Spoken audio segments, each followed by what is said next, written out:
Support comes from St. Louis Public Library Foundation, helping the library serve children and their families with programs and services needed to become lifelong readers. More information about the foundation is at slpl.org. Welcome to St. Louis on the Air on St. Louis Public Radio. I'm Maya Norfleet, in for Elaine Cha. School shootings have become an unfortunate part of life in America.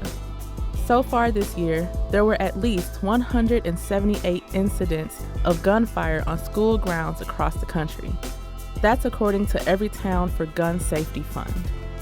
Here in St. Louis, students, teachers, and loved ones recently observed the second anniversary of the shooting that took 2 lives at Central Visual and Performing Arts High School. And while statistics show that most Americans will not experience a school shooting, the threat of violence in what should be a safe space for students and teachers is enough to create anxiety for young people and their families. So how should we as adults support youth in this stage of life with threats of violence looming over their heads? Here to discuss that is Bart Andrews, Chief Clinical Officer at Behavioral Health Response. Bart, welcome to St. Louis on the Air. Thank you. Glad to be here. So there's numerous studies on how school shootings can impact the performance of a student throughout the rest of their education, even down to how much that student might earn as an adult in their professional career. But before even looking too far into the future for that young person, what are some immediate changes seen in youth after experiencing such a heavy trauma like a school shooting? So one of the things that we talk about when someone experiences a significant traumatic event like a school shooting is that, one, responses vary. Every kid can look a little bit different. We should expect to see them having a little more fear, a little more anxiety, feeling unsafe at school, right? We might expect to see some sleep disturbance. This natural reaction is a part of the way that we process dangerous situations. In fact, many of the things that I'm talking about are healthy responses if you continue to be in a dangerous situation. The problem is when the danger has passed and you're still hypervigilant, you're still not sleeping well, you're still looking around you and extra nervous about things, right? Another common experience that you can have is they can keep re-experiencing the event, right? So seeing it again in their head again and again and again. These are things that are not uncommon responses to trauma, but we want to really clarify. It's not a disorder of any kind unless it goes on for a certain length of time, right? If those symptoms come and go very quickly, that's a natural response. The longer those symptoms linger, the longer they last, the longer they're impacting that child, the more likely we're talking about something like traumatic stress disorder or post-traumatic stress disorder. About how long would that be then before a healthy response to trauma turns into a disorder? It's a really good question. I would expect for somebody that's having a non-disordered response, something that's not going to, something that doesn't require treatment, less than a month. Once things start going on longer than a month, okay, then that's something we really should be taking a look at, right? If a month after the event, the child still doesn't want to return to school, their sleep's disturbed, they're having nightmares, they're having intrusive thoughts about the event, that's the time I would say, hey, we should go ahead and talk to somebody and see what's going on. And most people will still resolve itself, right? After 6 months, that's a real clear indication that we've got something that's looking like post-traumatic stress disorder. I remember the first major school shooting when I was a kid. It was Columbine High School in 1999. And I would have been like 10, around getting close to 10 years old then. And I remember even thinking as a 10-year-old kid, like, could this ever happen in St. Louis? Because this happened in my community, in my neighborhood, at my own school. And we fast forward today, and unfortunately, school shootings are happening on nearly a daily basis across the country. What happens to the mental well-being of young people, even if they're not directly involved in a school shooting, but just witnessing school shootings so regularly? This is a really important question because one school shooting is too many. Let's make that really clear. We don't want any school shootings. At the same time, the chances, the statistical odds of a child being involved in a school shooting are astronomically low.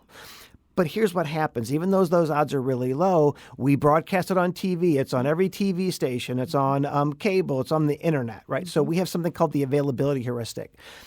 kids think that these events are going to be a lot more likely than they actually are. So here's what happens in that event. And this is why I think school shootings are incredibly, incredibly harmful and damaging to our psyche. These incredibly horrific acts not only hurt the people that are immediately damaged by it, but they damage our trust in the world. They damage our safety net for our children, right? And so it is much harder to feel safe at school when there is a non-zero chance that you could have a school shooting, no matter how low that is. In talking to my daughter about this, who describing what it's been like for her growing up in the era of school shootings, something that I never had to worry about as a kid going into school was that somebody's going to come in and shoot up the school, right? That's a new type of fear that we didn't have before, right? And so these are things we need to acknowledge. Both things are real at the same time. The statistical odds of this happening to you or someone you care about are so incredibly low, lower than being struck by lightning, actually. At the same time, this is a real thing that does happen. And it's something we need to be prepared for and know that it's going to happen. It's going to happen again. St. Louis recently had a rash of threats targeted at several area schools, and just last week marked the second anniversary of the fatal school shooting at Central Visual and Performing Arts High School.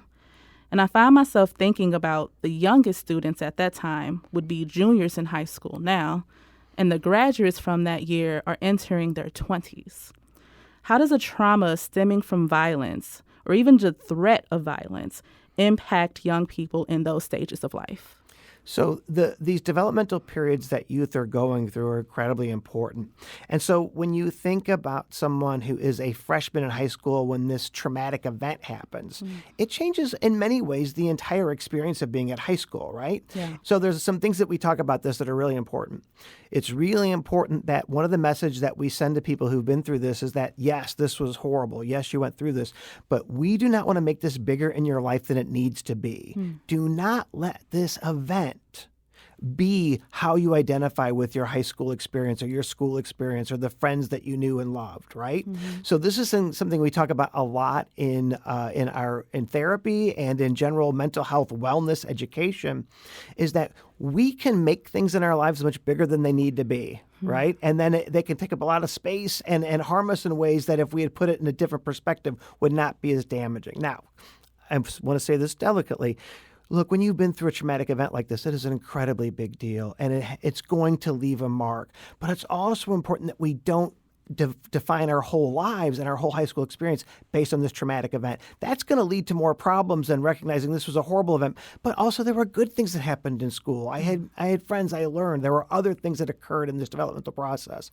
So a really big thing that we need to do as adults is that we need to emphasize that this was bad, it was real. We need to validate those experiences, but we also need to say that's not all that your school was about. That's not all your early adolescence or late adolescence was about. There was more things going on, and we need to put these events in their appropriate place. Are there any tips or ways that you would recommend adults with young people in their life on how to both validate that experience that the young person has gone through, or even if they technically haven't even gone through it, right? They just seen that a school shooting could happen and that can be worrisome enough. How does the adults in those young people's life balance validating those fears and concerns, but also reminding them that, hey, this is a big thing, but it's not your entire experience or your entire life? It's a wonderful question, and it's good that we're talking about adults, because what the research tells us about childhood trauma and the impact of childhood trauma, a lot of it depends on how the adults in their life responds.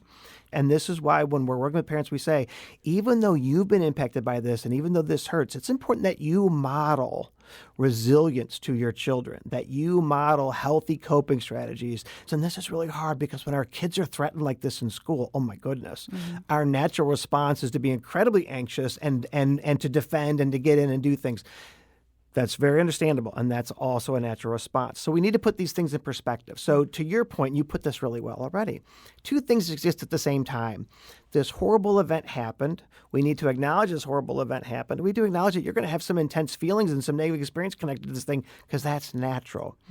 At the same time, we need to model healthy coping strategies, model that you will get through this. Here's how we're going to get through this. And what we don't want to do is identify ourselves as trauma victims for the rest of our lives.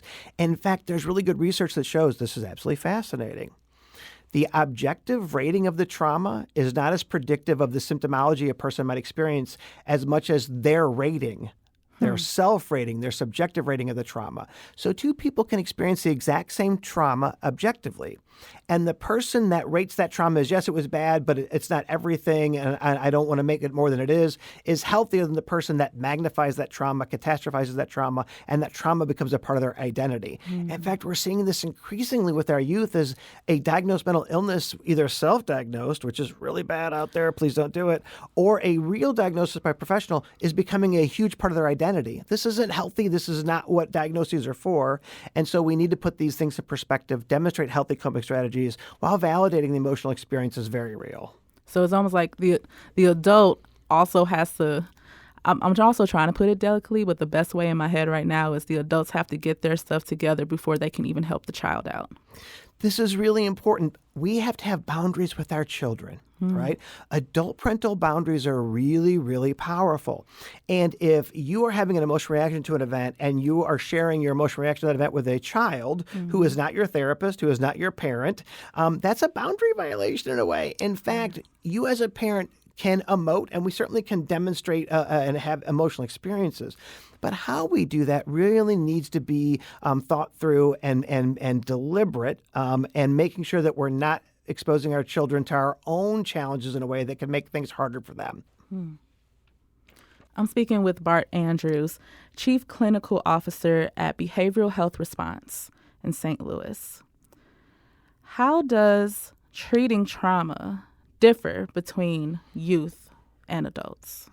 That's a really good question. And the idea that we can take the exact same therapy and use it the exact same way with an adult as we would with a child, there's some challenges to that. But there are some things that work well with adults and children at the same time. The older the child is, for instance, the farther they're into adolescence, the more things like cognitive processing therapy and verbal therapies can really work, right?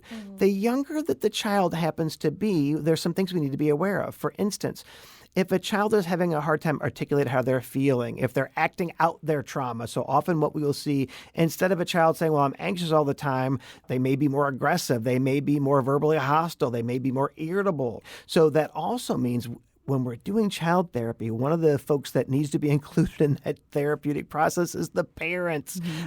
Because one of the things that we're doing in child therapy is helping the parent become a moderator of the child's environment and helping them reinforce healthy coping strategies. So we have to adjust our approach for therapy based on the child's, not just their age, but their developmental level. For instance, young ladies tend to be much more verbal than young boys. So a talk therapy, a cognitive behavioral, cognitive processing approach might work better with a young lady of the same age. A young man might not respond to that as well. And we might have to do more behavioral activation therapies and focus more on behavior than talk therapy. So one of the things that I've noticed, or maybe I don't want to accept, might be the better way to say, is that school shootings seem to have been kind of accepted in today's society. We see it in pop culture when it's written into plots for TV and film, and kids today experience active shooter drills on a regular basis, along with the natural disaster drills like tornadoes and earthquakes. What does normalizing school shootings do to young people and to society overall? There's a lot of layers to this.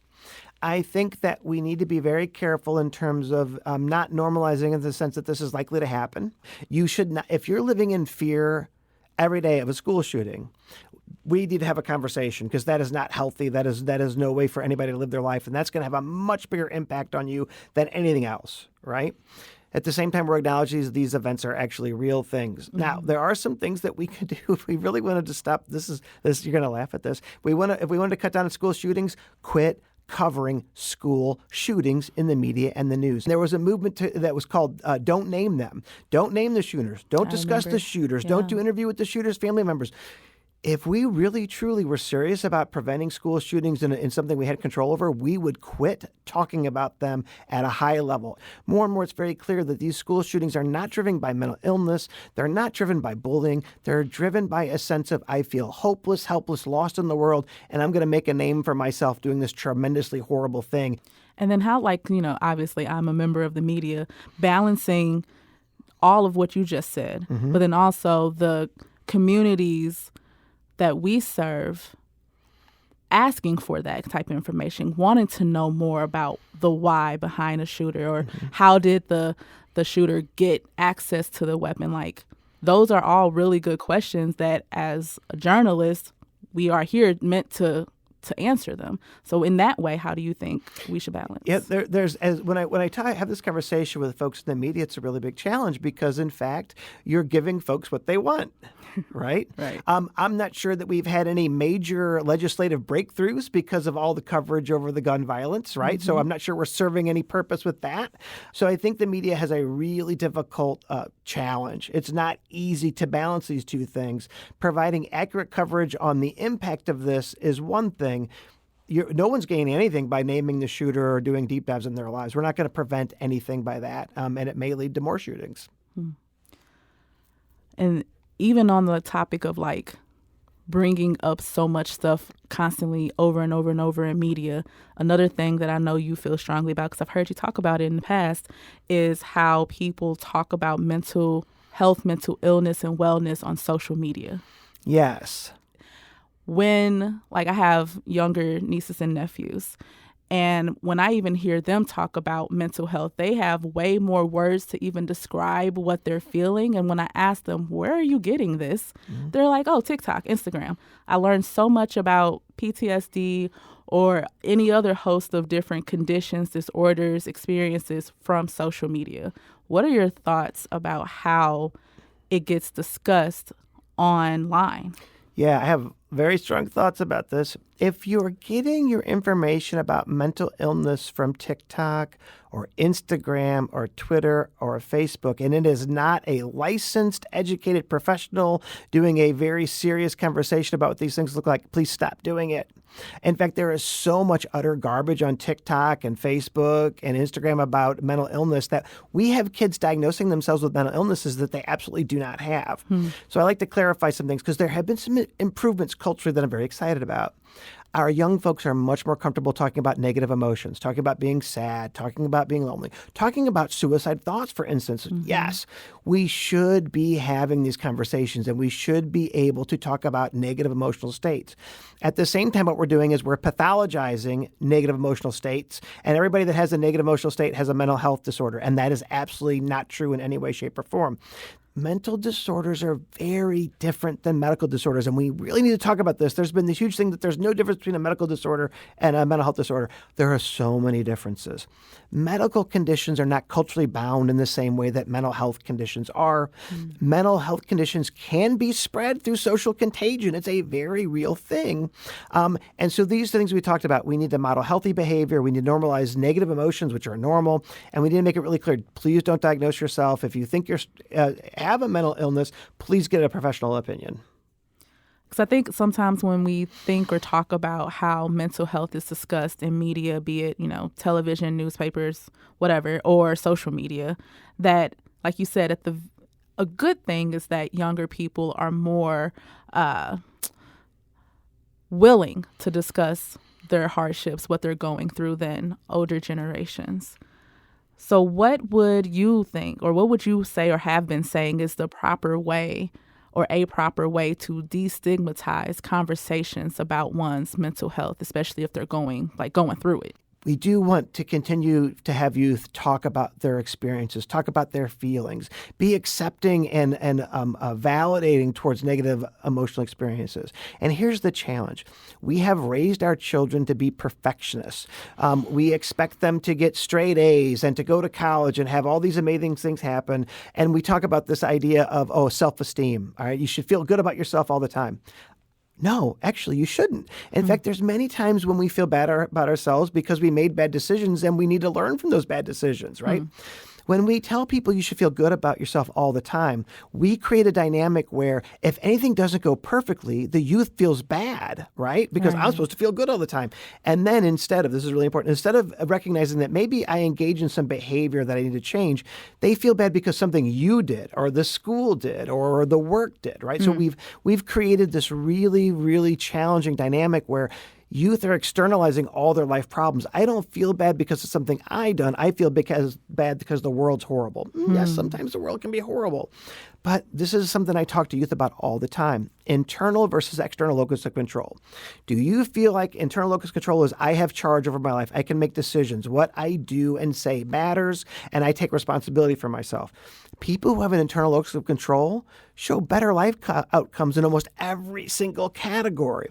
An external locus of control is when everything is somebody else's fault. Well, I didn't get a good grade because the teacher was mean, or I didn't clean up at home because my mom was mean to me, or I don't want to learn to drive because drivers are too unsafe. So what we're doing is we're saying everything is about everybody else, and the only thing I can do is stay away from everybody else. This teaches some really unhealthy coping strategies, and it ties into what's healthy coping versus unhealthy coping, right? Things that we can do ourselves are incredibly important coping strategies. But if you're waiting for the world to be kinder, nicer, and gentler for you to be happier, you're going to wait a really long time. For the rest of your life. Yes. School shootings are often discussed publicly as a political point, usually brought up in conversations around gun control. But as a mental health professional, what conversations do you want to hear more in the public in regards to school shootings and how young people's experience or seek help for their mental health? Yeah, this is a really tough conversation, isn't it? Because anytime we talk about guns and gun rights and gun control, people can get really, really passionate about that conversation. And there's some things that I will say, and I'll be very clear about this. There is no doubt that the phenomenal access to firearms that we have in this country is a contributing factor in school shootings. The political road, which is something I think should be looked at, is a much tougher road. The other things we really should be looking at is the sense of alienation, sense of being lost, sense of the future as doom and gloom that our youth are facing, right? A sense that we have so many youth that don't feel like they belong anywhere, that they're going to have anything good in their lives, right? That are disconnected from the world around them. That sense of alienation is incredibly unhealthy, right? If you look at any one of these school shooters, you don't find a youth that was well integrated into the culture at the school, who had lots of friends. We've got a lot of people that are really lost. Now, I want to be really careful here. Being alienated and not being included and being lonely is not justification for any violent act ever at any time. So please don't hear that. But I also will tell you that if we had youth that felt more connected, that didn't feel as alone, that didn't feel the world was a never-ending story of pain and misery and there was no future for me, we wouldn't have as many school shootings, right? So we really need to be thoughtful about what are we doing in terms of cultural engagement? What are we doing in terms of making sure people feel like they belong? Robert Putnam is a sociologist that did an amazing book, Bowling Alone, right? About how we are spending more and more time alone, less and less time in group activities, and human beings, we're designed to be involved in lots of social activities, to be part of a group. So we really need to be finding more avenues and more connections to make sure no kid feels like they've got no hope and they're not connected to anything. These are things that we can work on. Bart Andrews is the Chief Clinical Officer at Behavioral Health Response. Bart, thank you so much for joining us today. Thank you. These are important conversations that I really appreciate NPR having these important conversations. People will benefit from this.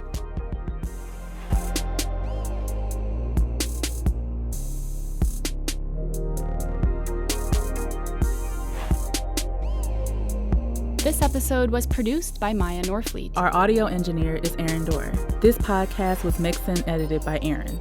Our executive producer is Alex Hoyer. St. Louis on the Air is a production of St. Louis Public Radio. Understanding starts here. Do you find yourself regularly listening to episodes of St. Louis on the Air? Suggest us to a friend you think might enjoy our conversations, and leave us a review and rating on Apple Podcasts on the App Store. It's the simplest way to help people discover our show. Thank you. St. Louis Public Radio is a member-supported service of the University of Missouri St. Louis.